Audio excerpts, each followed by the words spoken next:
کلمہ پڑھتے ہی حضرت عمر نے فرمایا یا رسول اللہ جب آپ سچے، قرآن سچا، اسلام سچا، تو چھپ کے نماز پڑھنے کا کیا مطلب ہے؟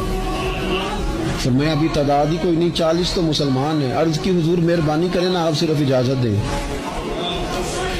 20 لوگوں کی صفیں بنا دی گئیں، ایک صف کے آگے حضرت عمر ہیں، ایک صف کے آگے حضرت امیر حمزہ ہیں۔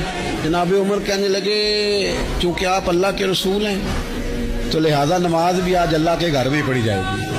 تو حضرت عمر بیت اللہ شریف کے بیچ کھڑے ہو کے نعرہ لگاتے ہیں، فرماتے ہیں میں عمر ہوں، تم مجھے بھی جانتے ہو، میرے باپ کو بھی جانتے ہو، تم میرا قبیلہ بھی جانتے ہو، میں نے پڑھ لیا ہے محبوب کا کلمہ۔ اب جس نے بچے یتیم کرانے ہو اور اپنی بیوی بیوہ کرانی ہو وہ آئے اور مجھے روکے۔ یہ محبوب اللہ کے ہیں اور گھر بھی اللہ کا ہے، تو نماز بھی آج اللہ کے گھر میں پڑھی جائے گی۔